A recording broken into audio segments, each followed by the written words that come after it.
यानंतर थेट जाऊयात फलटणमध्ये सुषमा अंधारे बोलतायत। गुन्हा दाखल होण्यासाठी अक्षरशः याच्यामध्ये ह्युमन कमिशनची ऑर्डर बरोबर दादा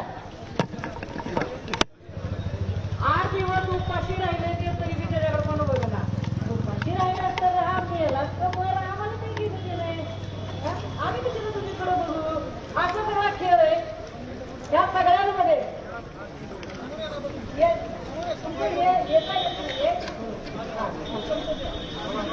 तुम्हाला काय सांगायचंय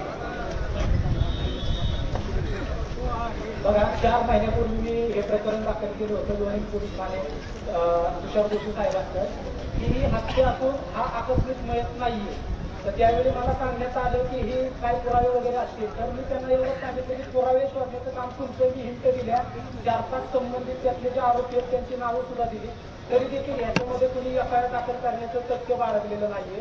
आज माझा 8वा दिवस आहे तो जरी दिसत होता त्याला वारच नव्हते म्हणून त्याला काय केलं एका प्रशासकीय अधिकाऱ्याच्या गाडी खाली येऊन तो बिचारा वारला म्हणजे आगाऊच गाडी घातली असं म्हणायला हरकत नाही कारण 2 महिन्याचे पगार त्याचे रखडले होते त्या माणसाचे तर त्या संबंधित अधिकाऱ्यानं त्याची गाडी अंगावरती घालून हत्या केली त्या बिचाऱ्याला गटराच्या नळीपाशी नेऊन टाकलं आणि सांगण्यात आलं की झोपेत हार्ट अटॅकने याचा मृत्यू झालाय। 4 महिन्यापासून मी पत्र व्यवहार करतो सुप्रीम कोर्टापुढे माझं उद्याच्या 7 तारखेला आंदोलन आहे निदर्शन आहे। माझी एवढीच विनंती ताईंच्या माध्यमातून आणि प्रसार माध्यमातून या संबंधित बाळू विश्वनाथ शिंदेला न्याय मिळणार कधी संबंधित प्रशासनानं मला सांगावं। धन्यवाद। ही घटना घडली तेव्हा कुठलं पोलीस स्टेशन येते ग्रामीण अधिकारी कोण बर हा अच्छा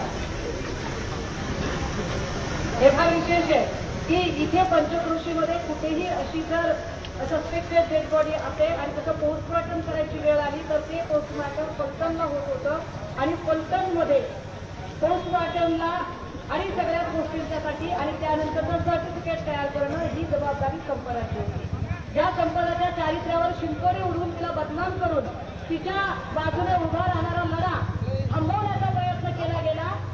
सत्य काय आहे ते सगळ्यांना कळलं पाहिजे। सत्य हे आहे की पोस्टमॉर्टम रिपोर्टसाठी तिच्यावर सतत दबाव यायचे बोलायचे कारण मला आता सगळ्यात महत्वाचं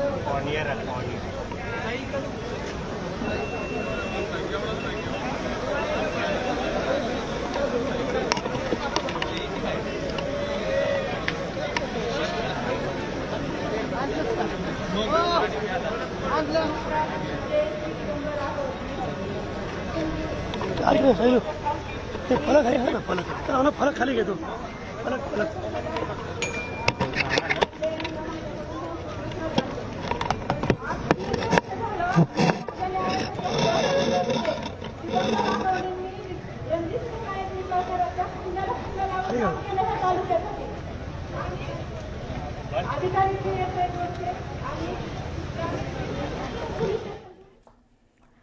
तर सुषमा अंधारे आज फलटणमध्ये आहेत आणि तिथं जे काही आंदोलन सुरू आहे त्याच्यामध्ये त्या देखील सहभागी झाल्या आहेत।